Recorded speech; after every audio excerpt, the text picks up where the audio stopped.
Welcome to those who are new to the Web3 room. My name is Sasha Wallinger. Very happy to see some friendly faces and new ones as well. We'll be kicking off our next session, Edtech Games and Rewards, Currency of Our Future, with our speaker, Brandi Veil, who I believe is joining us right now. So without further ado, welcome to the stage. Thank you.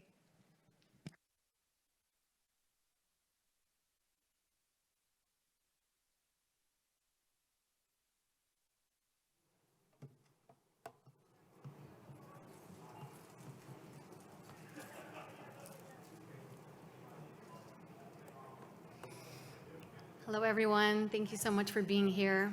My name is Brandi Veil, and I am the president of Being Investments, which is a board of advisors focused on blockchain ventures. We advise on so many projects that are innovative, focused on wellness and technology that can change this world. Thank you. I also took a role, as you can see, as a CMO for the #1 Games Guild in India, number 20 in the world. They are also focused on up-leveling and upskilling our youth today. We focus a lot on play-to-earn games, but that's changing, and it's changing in such a mighty way. Can I walk around? Is that okay? Can you hear me over there? All right. So why me? Why now? It goes back to about 29 years ago. I know I look 29, right? 29 years ago, a little hurricane called Hurricane Andrew came into my neighborhood in Homestead, Florida, and it knocked out our house. And when it knocked out our house, we basically lost everything. My home, our clothes, the dog was with us, but we were safe, but everything was missing. And that was the year of 1993. In the year 1993, I was a senior in high school. And in 1993, I missed out on a lot of things, as you can imagine. So I had to start over. But the first time I started over was when we opened up the door from that hurricane, and we saw that there were no homes there. And we saw that there were no people there. And we saw that no one was going to rescue us. And at that time, something clicked for me. 3 days in, 5 days in, 6 days in, we had no food. Very interesting. First time I ever experienced that the government did not come to my rescue. And my parents looked very, very concerned, as you can imagine, right? So you have 3 daughters, and you have 2 parents, and you have no home. What was going on in my mind? Who's going to help me? Who's going to save us? And all of a sudden, 2 weeks later, the Army, the Marines, they came to our rescue. But it was dark, it was lonely, and it was cold. And that's when I realized community, common unity. Common unity looks a lot different these days, right? Blockchain, decentralization, all of our schools and our communities are coming together to try to figure out this thing called government, our governance. So I'll go deeper into that story in just a moment. That was when I realized I had a vision, I had a mission, but it didn't come to me until 16 years later. So of course, I ran around, being the woman I am, trying to figure out, well, where's my home? Who's my tribe? And in that, I realized I found a tribe, and that tribe loved music festivals. Anybody know about music festivals, Burning Man culture, right? A little bit more rambunctious. I mean, we can get away with that in blockchain. We can talk about the daring side of our lives, right? My vision was not so crystal clear until I learned how community worked together in a tribal habitat so that we can share and we could supply for each other a thing called sharing laws of reciprocity. I called it time banking. There was no technology at this time. There was no blockchain. There was no cryptocurrencies. But there was a thing called time banking. And in time banking, I realized there was something else called value, a store of value, which often made me wonder, well, why is that person a different value in the marketplace or with their titles different than that person? Oh, because they went to school, they got an MBA, they did all the things right so they could make more money. But at the end of the day, going back to the 1993 me, hey, man, if I need help, I need help, which leads me into the mission. When I went through 2008 and 2010, anybody know about that era? 2008, 2010, we lost everything. Real estate collapsed. People were wondering, how is this all going to actually work together? Well, I slowly found my way through an IRS bill, let's just say, tax audits, company was going down. Nobody was coming to my rescue. I was a mother, single, had no idea what I was going to do. So I went back to those roots. I went back to the roots to find that tribalized initiative, the one that would bridge the gap, the one that would help me understand how I was going to move forward without a government once again. Wow, had to do it all alone. I hope this is clicking for you because I'm going to get into something very important as we move forward. But before I do that, I'd love to ask you, would you like to take a little journey with me? Yeah? All right. So if you will, close your eyes. Take a deep breath in. And imagine you are in the year 2026. And imagine all the children in schools today with AI, with gaming, with the new system. What does that look like for these new creators in the creator economy? Are they also being taken care of? Are they also having assets? Are they also sharing unconditionally and building in the metaverse, in their classrooms? What does the world look like now? And what does it look like in year 2030? Go ahead and skip forward just a couple of years. 2030 looks really different. Wonderful. So open your eyes. So this is a company, Bridging the Gap Ventures. It took us a while to figure it out. Since 2014, I found this wonderful leader who had this vision. She was 17, I was in my early 20s, and we thought we could have volunteer credit banking system. Volunteer credit banking sound like a great idea. Pushback happened. Why would volunteers want to get paid for their time? Well, my backstory, well, because I really wanted to only do that. And yet I couldn't do that because I need to go and make a living. So the story just continues, where volunteers really want to do things good in the world. But can they? Can they earn a living doing it? So this organization took off to go and speak with youth inside of their groups around the world, youth delegates, helping with nonprofits, getting into the mental health segments. Still no money. So, no money. It was really hard for us to actually maintain. So we got together with a very large conglomerate, like Disney. How can we make the world a better place?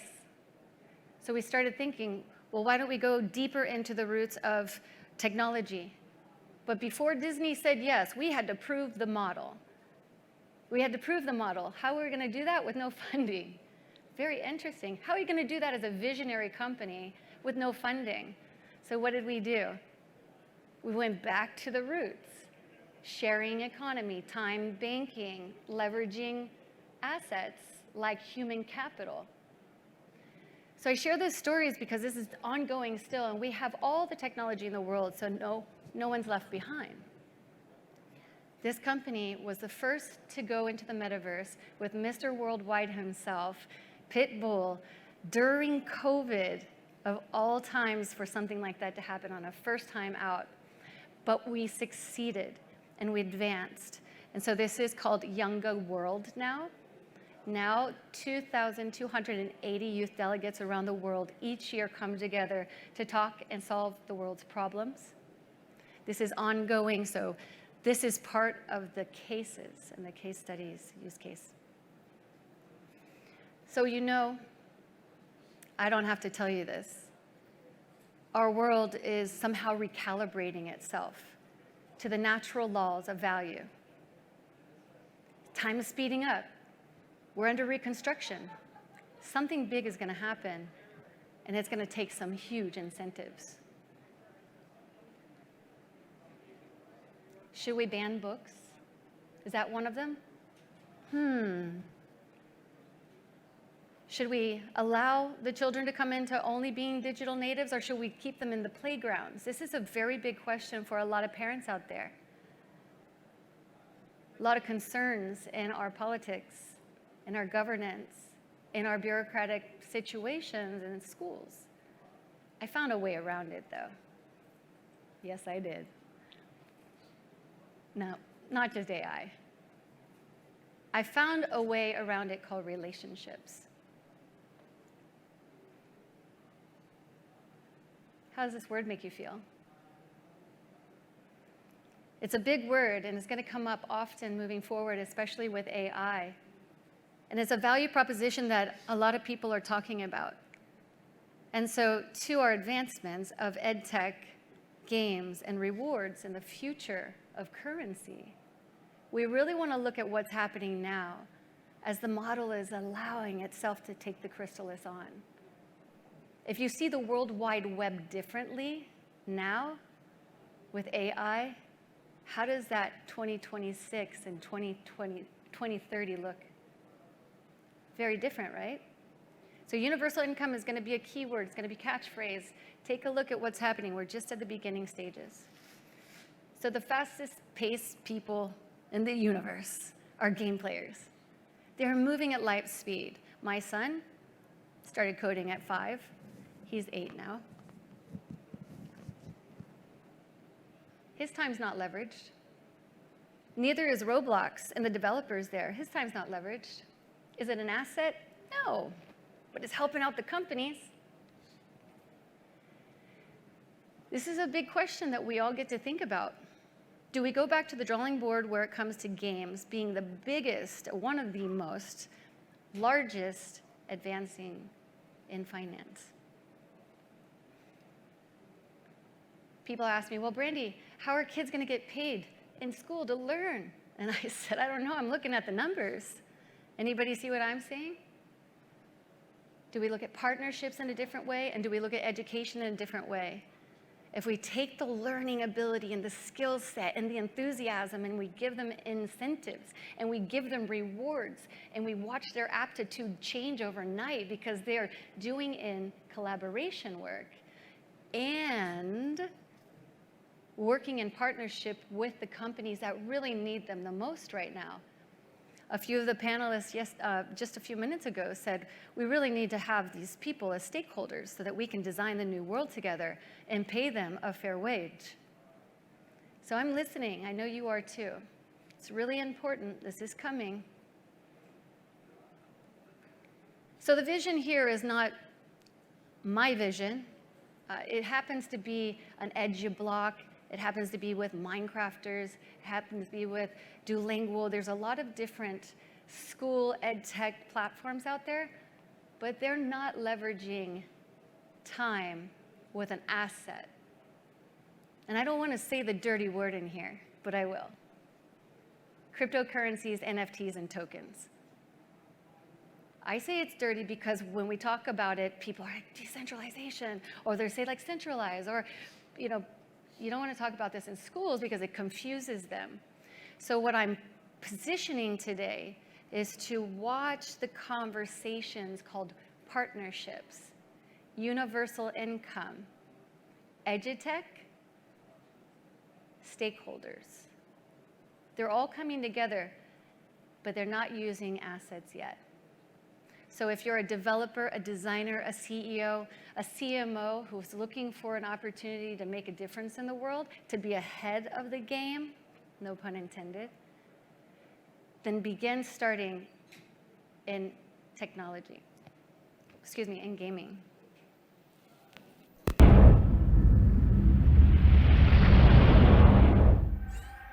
Greetings, Crafter. You have arrived at the gates of the MetaCrafters Academy. I am the Quest Master of AI Proof, your portal into the world of generative AI. Come closer, don't be shy.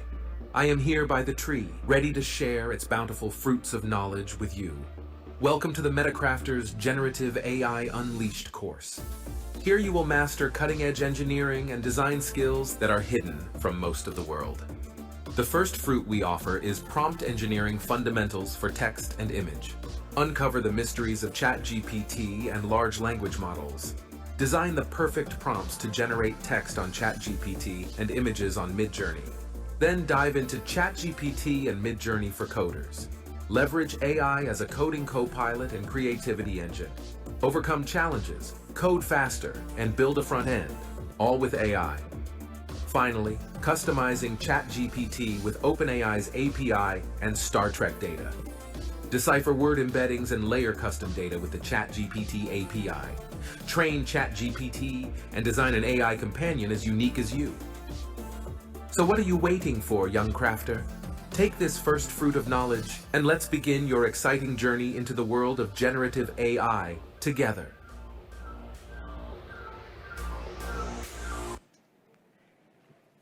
So there's many platforms out there, but I've never heard of one platform raising $19 million for a program called Proof of Learn.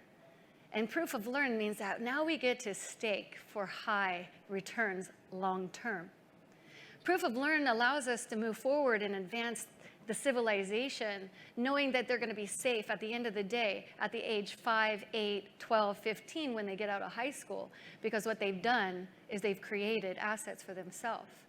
Not only did they gain knowledge, what they gained was NFTs. They also gained certifications, an inroad for upskilling. Upskilling the youth is a really big topic these days. So whatever you're doing, whatever you're designing, whatever you're learning, know that we are going to have to start in education. Maybe you're a long life learner like me. I'm learning how to use AI. How many of you learning how to use AI? Okay, I would hope that you are, because it's new. Playing games, I wasn't a gamer. I didn't know I was going to be a CMO for a games guild, but I dug deep into the psyche as a practitioner, a holistic practitioner, somebody who studies the brain, who studies psychology, who understands how the body and the mind works. I went towards the games because the games said where we're headed. And then metaverse, mind-blowing, the creativity that emerges. But if our kids are spending time on these games and not receiving credit, we're going to have a challenge in the future. And all the kids want to do is game. So I took this onto the road. I was on the road for about a year and a half. I went to India, I went to Dubai, and I started to study how the culture works. How the culture, are they ready for this? Are they ready to game? Are they ready to have a sponsorship, a scholarship? Are the brands available? What do the kids need? Because it sounds really good on paper, and when you get into the back office, you realize, oh gosh, the routing system isn't that good. Oh, the kids don't have a device. Oh, do they cognitively understand this? Boy, they knew Instagram. They knew Minecraft. They knew Roblox. They knew, well, my son's into Gorilla Tag now. They were there, and yet I have to start from the very beginning. The industry is changing, powerfully changing, but the conversations haven't. What do? I need your help. That's what I'm out here for. I need your help. I need to know what you're working on. How can I help support you? What are you working on in education right now? And if it's ready to go to market, I have a system for you. I went to 5 different schools. I have MOUs right now. I visit over 3,000 students, and we're able to partner them up in a virtual setting with upskilling and giving them ready to go to work. What's on their resume? What do they know? Can they be sponsored before they get into the junior high? And are they being watched much like a basketball player right now? So we're working on tinkering that with tokenization and NFTs so that they can be supported through their learning curves, so that they can go to the university if they choose to. So we're connecting the adults and the youth with job seekers and giving them career opportunities and providing organizations with skilled labor in the new versus headed, not knowing what we're going to do. It was interesting, my journey. It was interesting because I realized that we really do have to start everywhere around the world. This is a global, universal income.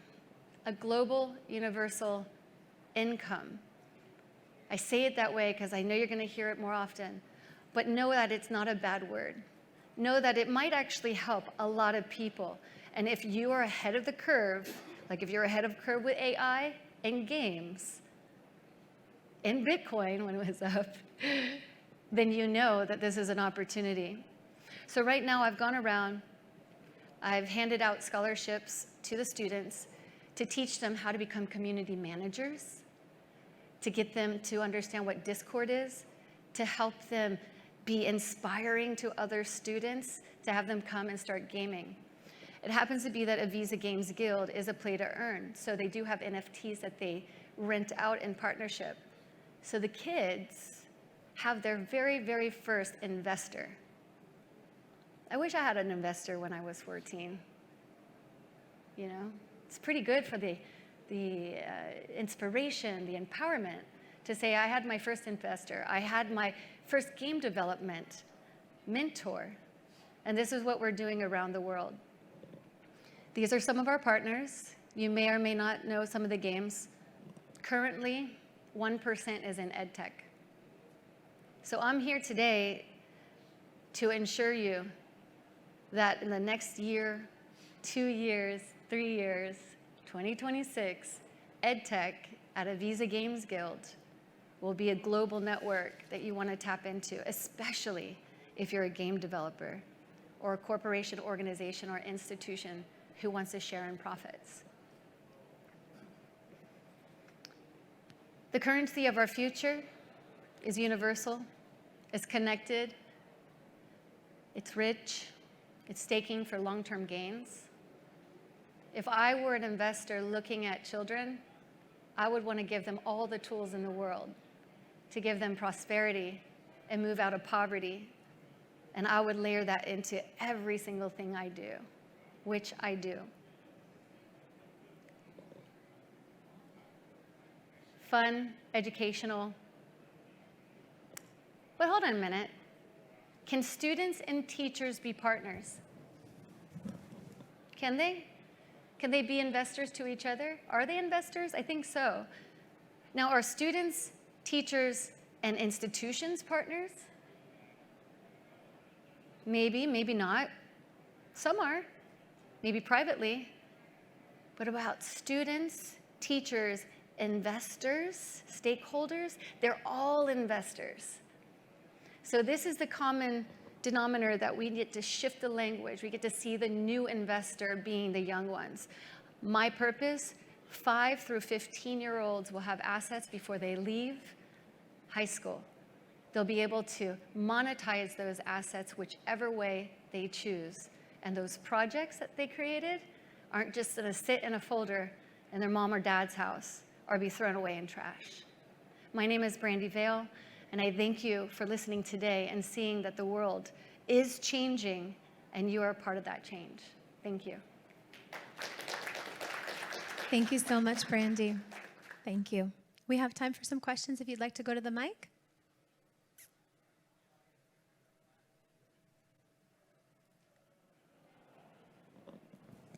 I have a quick question, whether you've kind of come across anyone who's really been embracing sort of the future of AI and remix in terms of kind of really parsing assets over time and sort of lineages of like the economics around that, because I think that's where a lot of platforms and development have basically left creators out over the last couple of years, and then the ones that haven't, like YouTube, it's like they've always kind of kept their creators in mind, and it's created ecosystem. I think people thought, YouTube was a dying medium, 5 years ago, and they're not, because the money was there, the economics were there. Yeah, so creators are the creators of our world. I say they're the most intelligent beings on the planet because it's unlimited supply, right? You're just constantly creating. Let's say, well, what's next, and who have I spoken to who want to give a fair share? DAOs. DAOs have been a talk of fair share. They're talking about regulation and rules, and you have to be a contributor on a different level and understand the language. So not only are you a designer in a DAO, you are you're legal now. You're part of the community as an advisor. When it comes to design, so Minecraft and Roblox, I felt a little bit challenged with it, to be honest with you, as an 8-year-old on the games. That's why I wanted to do this. There in Roblox University gives you videos, but there's no way of algorithmically calculating the value. They have advanced that, and they've given rewards and in-game power and avatar and clothing, but that's not spendable outside. And it's definitely not credit in school. I would imagine the school credits are going to happen really fast, especially doing these talks that I'm doing. And I'm seeing more interest of that side of the creators' economy. I think we're going to flip it on its head. I really think that's what's going to happen. We're going to need us more, the creators. Yeah. Anyone else? Thank you again so much. Thank you so Round much. of applause. Thank you.